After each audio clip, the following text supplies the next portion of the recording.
بسم اللہ الرحمن الرحیم۔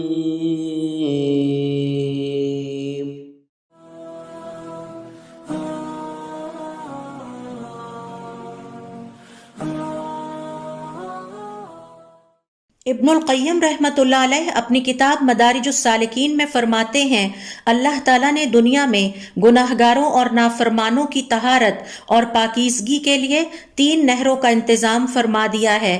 اب اگر ان نافرمانوں اور گناہگاروں کی تطہیر اور صفائی ان 3 نہروں سے بھی نہیں ہو پاتی تو پھر انہیں قیامت کے دن جہنم میں تطہیر کے لیے یعنی پاکیزگی کے لیے ڈالا جائے گا۔ پہلے نمبر پر سچی توبہ کی نہر ہے، دوسرے نمبر پر ان نیک اعمال کی نہر جو سچی توبہ کرنے کے بعد گناہ کو مٹانے کے لیے کیے جاتے ہیں، تیسرے نمبر پر آزمائشوں، مصیبتوں اور تکلیفوں کی نہر جو صاحب ایمان کے گناہوں کا کفارہ بنتی ہیں اور اس کے درجات کو بلند کرتی ہیں۔